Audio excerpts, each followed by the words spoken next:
기도드리겠습니다. 사랑의 하나님, 귀한 예배 자리에 나와 주님께 예배드리게 하시니 감사합니다. 지난 한 해도 주님의 은혜 안에 거하며 복음의 사람 예배자로 살아가게 하신 그 은혜에 무한한 감사를 올려드립니다. 새해를 허락하신 주님, 너희는 이전 일을 기억하지 말며 옛날 일을 생각하지 말라. 보라, 내가 새 일을 행하리니 이제 나타낼 것이라. 너희가 그것을 알지 못하겠느냐? 반드시 내가 강야의 길을 사막의 강을 내리니. 말씀하신 하나님, 2024년도 주님의 말씀에 귀 기울이며 완전한 순종으로 새 일을 행하시며 모든 것을 치유하실 임마누엘 하나님을 찬양합니다. 하나님을 만나고 염려와 두려움으로부터 치유하여 평안의 삶을 살아가게 하신 주님, 우리의 연약함을 자랑으로 바꿔주시고 눈물을 기쁨으로 바꿔주신 하나님을 나만 아는 것이 아니라 복음에 필요한 이웃에게 예수님을 전하는 우리 성도들이 되게 하여 주옵소서. 이것이 우리의 삶의 우선순위가 되게 인도하여 주옵소서. 올해도 우리 교회를 통해 우리를 통해 하실 하나님의 일들을 기대하며 사모합니다. 하나님의 말씀은 불변함이, 하나님의 약속은 어떠한 상황 속에서도 이루어진다는 것을 믿고 늘 담대히 선포하며 승리하는 인생으로 주님께 영광 올려드리게 하옵소서. 예배의 성공이 인생의 성공임을 알게 하신 주님, 이 시간 목사님을 통하여 선포되어지는 말씀 가운데 주의 영을 넘치도록 부어주시사 불가능한 것들이 가능해지는 기적의 시간들이 될 줄을 믿습니다. 목사님의 영과 육을 건강하게 붙들어 주옵소서. 우리의 심령이 변화되어 새 사람을 입어 주님께서 예배하신 축복을 모두 받아 누리고 나누는 삶으로 인도하실 하나님, 늘 예배의 자리로 저희를 이끌어 주시옵소서. 살아계신 예수님의 이름으로 기도드렸습니다. 아멘.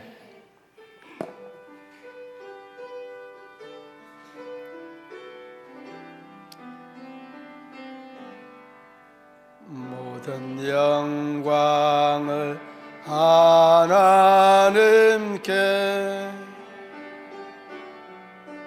모든 영광을 하나님께,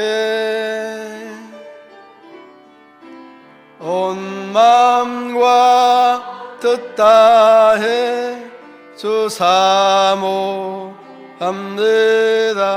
모든 영광을 하나님께. 아멘. 이 시간 우리에게 주신 하나님의 말씀 이사야 40장 1절로 2절 말씀, 우리 함께 한 목소리로 봉독하시겠습니다. 너희의 하나님이 이르시되 너희는 위로하라, 내 백성을 위로하라. 너희는 예루살렘의 마음에 닳도록 말하며 그것에게 외치라. 그 노역의 때가 끝났고 그 제약이 사함을 받았느니라. 그의 모든 죄로 말미암아 여호와의 손에서 벌을 배나 받으리라 할지니라 하시니라. 아멘. 북부역 특송해 주시겠습니다.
예수님이 좋은 걸 어떡합니까?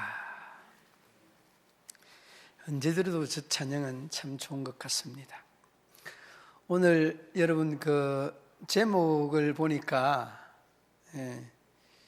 내 백성을 위로하라고 하는 말인데, 내 백성이 아니라 내 백성을 위로하라는 그런 말입니다. 그런데 이 백성이 누구냐는 이런 질문을 던져 볼 수가 있죠. 이 백성이 누구 백성이에요? 우리 백성이에요? 하나님 백성이에요? 하나님 백성입니다. 그러니까 이 말을 제가 넷자를 설교문에는 바깥 넷자를 했는데 이 주보에는 안 넷자로. 그런데 오늘 이 말씀을 묵상을 하면서 우리가 하나님의 사람인데 하나님의 백성에게 위로하라, 이런 말씀입니다. 그러니까 사실은 여러분, 모든 가족은 초대교회에서 늘 이렇게 고백을 했던 그런 것처럼 남자는 형제로, 여자는 자매로 이렇게 호칭하는 것들이 참 그 건친한 느낌, 아주 그 가족과 같은 그런 느낌을 가지게 되어집니다. 그래서 이 하나님의 사람들은 상대에게 위로가 아닌 자전이나 설망의 말이 아니라 위로의 말을 전할 수 있어야 됩니다. 우리가 살아가면서 이 말로 인하여서 참 용기를 얻는 사람이 있는가 하면, 말로 인해서 굉장한 시험에 빠지는 사람들도 많이 있습니다. 거의가 여러분 요즘의 사람들의 삶의 양태를 보면 말로 인해서 상처를 받습니다. 말로 인해서 또 그 시험에 듭니다. 그러니까 여러분, 위로라고 하는 것이 참 이 말에서부터 비롯되지 아니하면 상대에게 위로할 수 있는 이런 어떤 이 과정 자체가 와야 될 수 있다는 그런 말이죠. 그런데 크게 이 구약의 위로와 신약의 위로를 쭉 한번 훑어봤습니다. 구약의 위로라는 말은 네하미라고 하는 그런 말인데, 공경을 호전시키거나 슬픔을 변하여 기쁨이 되게 하는 것이다, 이런 뜻입니다. 네하미라고 하는 말의 뜻이 위로라고 하는 말인데, 공경을 호전시키고 슬픔을 기쁘게 하는 것이다. 오늘 이 본문의 내용과 의미와 다르지 않은 것 같습니다. 그러므로 여러분, 이렇게 이사야 선지자는 위로라고 하는 이러한 말의 의미를 이 나라 잃은 사람들에게 공경을 호전으로 바꾸는, 그리고 슬픔을 기쁨으로 바꾸는 이런 의미의 말, 네함이라고 하는 이러한 말로 기록을 하고 있다는, 이 구약의 선지자들에 대한 이 위로의 말을 한 선지자들의 내용을 보면 우리가 잘 알고 있는 나훔, 이 나훔이라는 이 말도 위로자라고 하는 그런 뜻입니다. 위로자, 나홈이라고 하는 이 선지자도 위로자라고 하는 뜻이고, 느헤미야라고 하는 말도 하나님이 위로하신다는 그런 말입니다. 느헤미야의 뜻이 그렇다는 거죠. 그러니까 그만큼 여러분, 그 선지자들이 한결같이 하나님의 말씀 가지고 좌절과 절망, 죄악에서 헤어나오지 못하는 그들에게 소망과 희망과 공경에 빠진 그들에게 하나님께서 호전시켜서 하나님의 말씀으로 하나님의 나라로 희망할 수 있는 이런 기쁨을 준 사람들이 선지자들이었고, 구약의 위로라고 하는 네함이라고 하는 말의 의미요 뜻이기도 하였습니다. 그리고 신약에서 이 내용을 보면, 신약에는 개인적인 차원의 위로를 강조하는 듯한 이런 느낌들을 많이 받았습니다. 위로한다는 이 말은 파라클레이시스라고 하는 말입니다. 파라클레이시스라고 하는 그런 말인데, 이 말은 불러서 곁에 둔다는 그런 뜻입니다. 파라클레이시스라고 하는 말은 불러서 곁에 둔다는 그런 말입니다. 여러분, 사람은 혼자 살 수 있는 그런 동물이 아니죠. 더불어서 함께 살아가는 그러한 말입니다. 그러므로 여러분, 이 신약에서도 말씀을 전하였던 바나바라고 하는 이 말의 뜻은 위로의 아들. 우리 장로님이 또 이 앞에서 너무 또 잘 설명을 하고 있는데, 위로의 아들이라고 하는 그런 뜻이 바나바, 하나님의 복음을 전하였던 사람이거든. 우리가 잘 알고 있는 성령의 또 다른 이름 보에사, 파라클레이토스라고 하는 그러한 말입니다. 이 파라클레이토스라고 하는 이 말은 앞서서 파라클레이시스라고 하는 말과 어원이 똑같지 않습니까?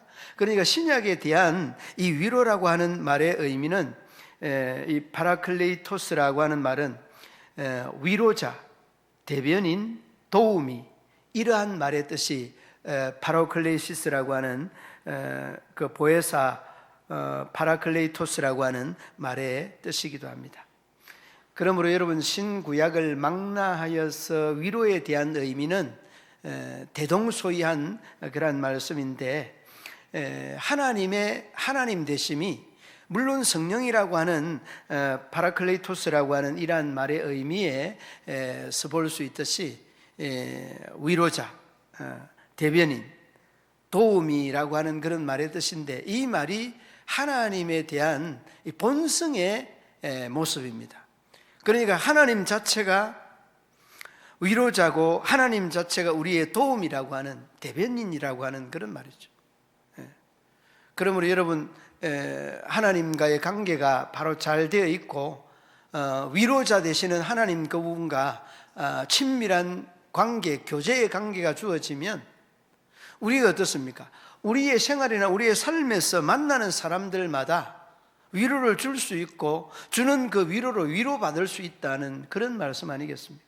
그러니까 오늘 본문 1절 말씀에 내 백성을 위로하라고, 하나님의 백성을 위로하라는 말은 참 좁게는 나 자신이고, 조금 더 넓게는 가족이고, 조금 더 넓게는 우리가 속해 있는 공동체, 그 사람들을 위로하라는 것. 여러분, 오늘의 현실을 한번 쭉 돌아보십시오.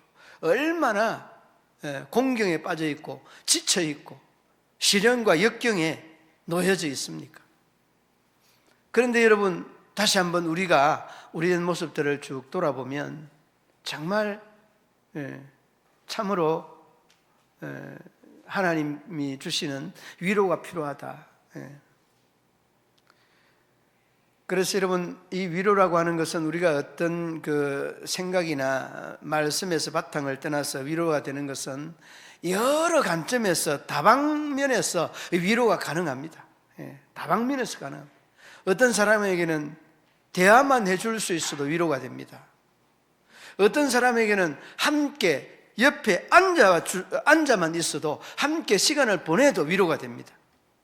여러분, 우리나라도 이제 그런 것들이 뉴스에 간혹 한 번씩 올라오는데, 일본은요, 고독사로 죽는 사람의 숫자가 어마무시합니다.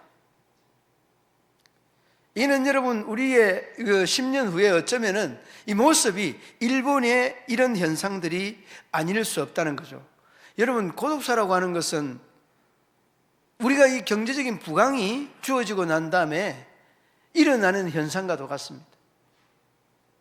그러니까 정말 우리가 하나님의 백성을 위로하라는 것은 우리 자신 스스로 하나님의 말씀에 위로받고, 속해 있는 가족 공동체, 속해 있는 직장 공동체, 교회 공동체, 구역 공동체 다 위로할 수 있는 믿음의 성도들이 되어야 되는 것입니다.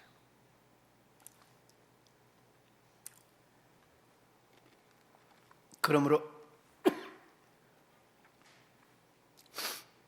위로의 사람이 된다는 것은 내가 하나님과의 관계가 친밀하다는 이런 반증이 될 수 있습니다.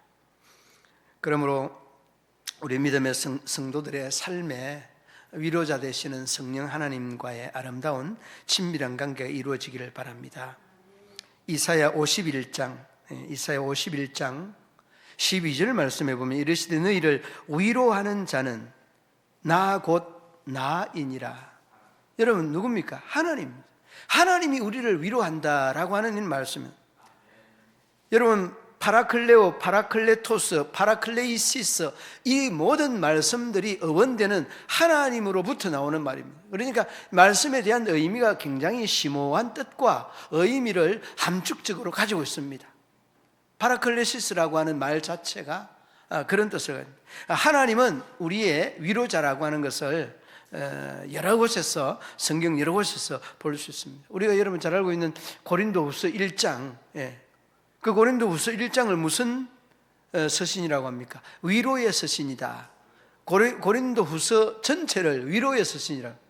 그런데 그 1장에 딱 보면은 뭐라고 하는가 하면 바로 오늘 이 말씀처럼 위로하라고 하는 이 말이 10번이 나옵니다. 그 10번의 내용이 그 3절로부터 7절 말씀에 위로하라, 위로하라, 위로 10번씩 나와요. 그러니까 한 절에 2번씩 거듭돼야만이 이렇게 10번이라고 하는 숫자가 충족이 되지 않습니까? 그만큼 여러분 성경 곳곳에 위로라는 말들이 많이 언급되어 있습니다.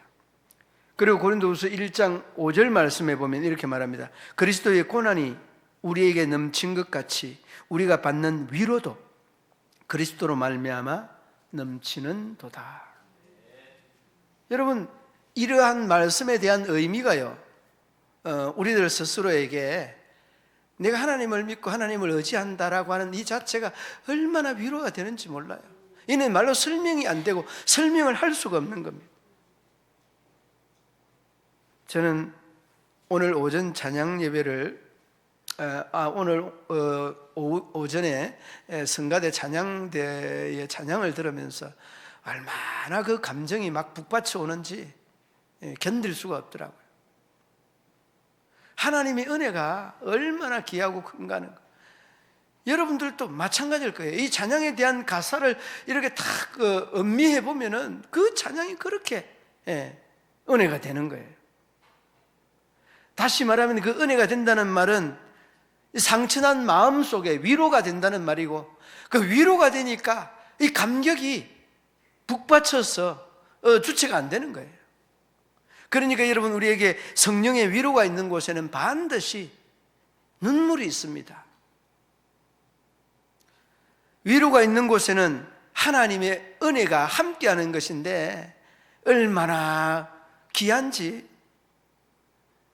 여러분, 음악가들 중에 핸델의 유명한 오라토리오, 여러분 메시아라고 하는 그 서곡에 보면 그 서곡에도 위로해라고 하는 이런 단어가 삽입이 되어 있고, 또 이 음악가 중에서 여러분 베토벤은 어떤 사람입니까? 귀가 이렇게 들리지 않는 사람입니다.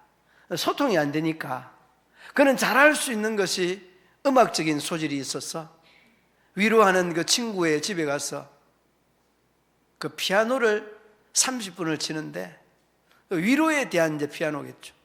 그 피아노를 치는 그 집에 주인이 말 한마디 소통이 안 돼도 그 피아노로 인하여서 그렇게 큰 위로를 받았다. 여러분, 우리는 이런 이야기 중에 얼마나 위로라고 하는 것이 다양한 이 장르에서 접근이 되고 이해가 되고 소통이 되는 것인가라고 하는 것을 단적으로 우리에게 잘 말해주고 있습니다. 여러분, 또 우리가 잘 알고 있는 성 프란시스의 그 시를 보면 그 시의 내용 중에 주여 나를 평화의 도구로 써주소서, 그리고 난 다음에 쭉 가면은 미움이 있는 곳에 사랑을, 그리고 난 다음에 오늘의 이 제목과도 걸맞는 위로받기보다는 위로하며라고 하는 제목. 그러니까 여러분, 우리 하나님의 사람은 위로해야 됩니다. 내가 하는 말이 위로가 되고 내가 곁에 있는 것이 위로가 되고 내 한 말들이 시험이 되고 넘어지고 한다면은 내가 하나님의 백성이 아니라는 말과 같은 말이에요. 그러니까 그 위로하기 위해서 우리가 자제하고 절제하고 이해해 주려고 노력하고 참아주고 또 노력하는 이런 면면들을 얼마나 많이 봅니까? 그러므로 여러분, 오늘 말씀 중에 말씀하고 있는 내 백성을 위로하라, 내가 하나님의 백성이기에 하나님의 백성을 위로할 수 있는 우리 믿음의 성도들 되기를 바랍니다. 저는 여러분 그 슬픔을 당한 사람을 위로도 필요한데 이런 생각을 해봤습니다. 성경에 나오는 서로에게 위로자가 누구일까 이런 생각을 해봤습니다. 사이 좋은 사람이 여러분 위로가 되는 겁니다. 사이가 안 좋은 사람에게는 모든 것이 위로가 아니라 서로 여러분 관계의 와해, 이런 관계로 이루어질 수 있는 거예요. 여러분 다윗과 다윗의 친구가 누구죠? 요나단. 이 두 사람은 그렇게 서로에게 위로자였습니다. 사실은 여러분 어떤 사이여야 됩니까? 원수가 되는 사이잖아요.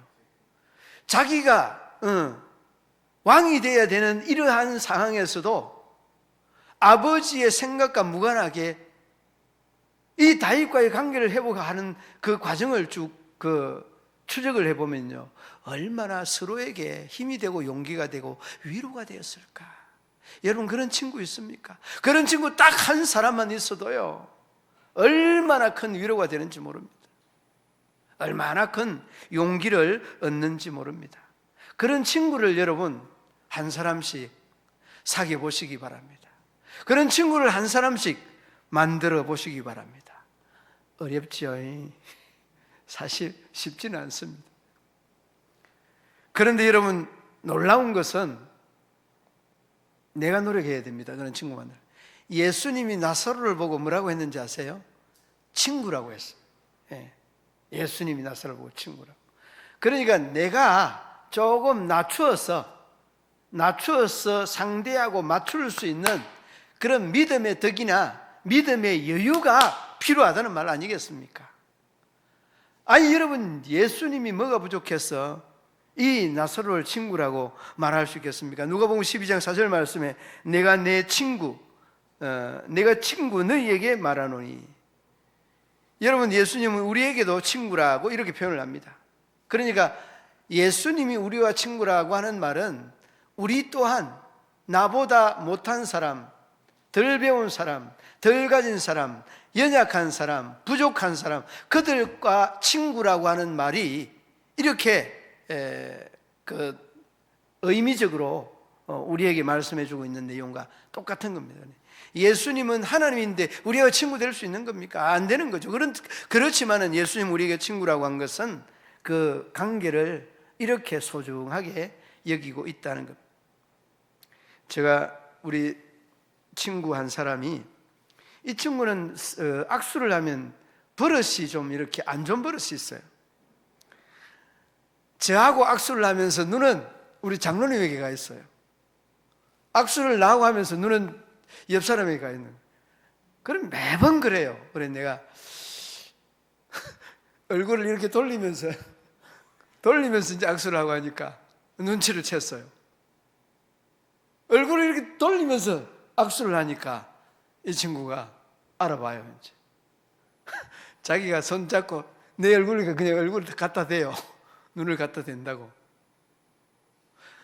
그러니까 여러분 우리가 때로는 한 번씩 우리의 행위가 자기는 의식을 못하는데도 그 의식이 상대에게 상처도 주고 시험을 주게 하는 이런 요소들이 많이 있습니다.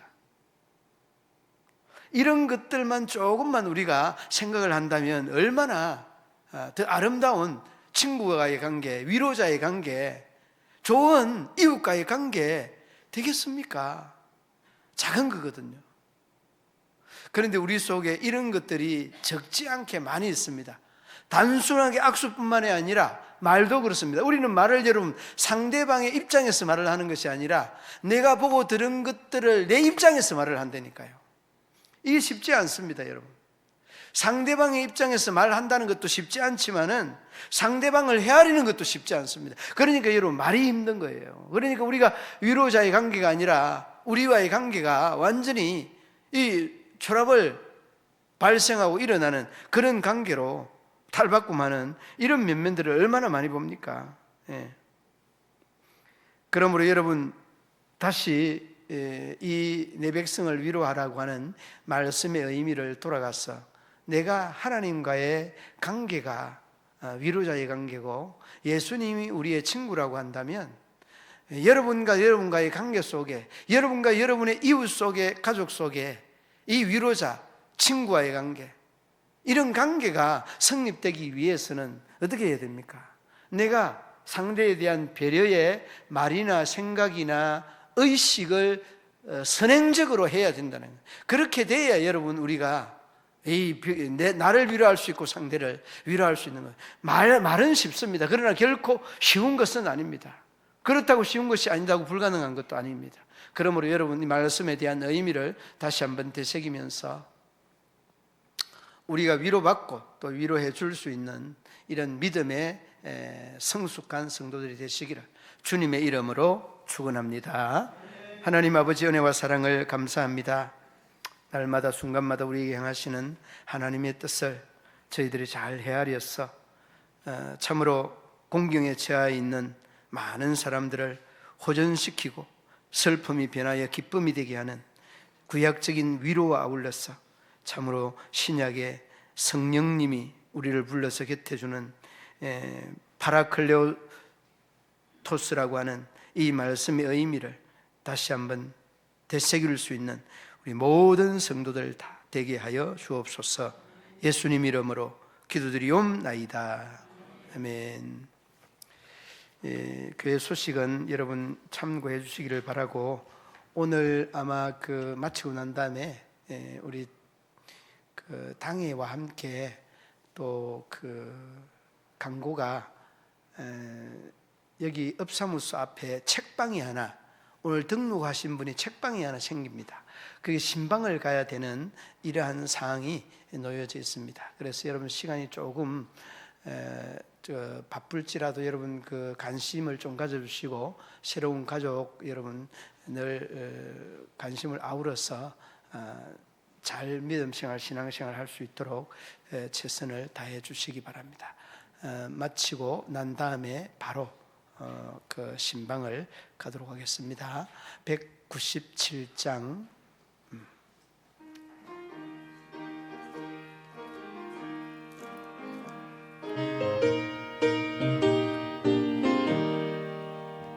은혜가 풍성한 하나님은 한 사람 한 사람 어제나 오늘도 언제든지 괜찮고 보호해 주시네. 주여 성령의 은사들은 오늘도 내려 주소서. 성령의 뜨거운 불길로서 오늘도 충만케 하소서. 정욕과 죄악에 물든 마음을 성령의 불길로 태우사 정결케 하소서. 태우소서. 깨끗게 하여 주옵소서.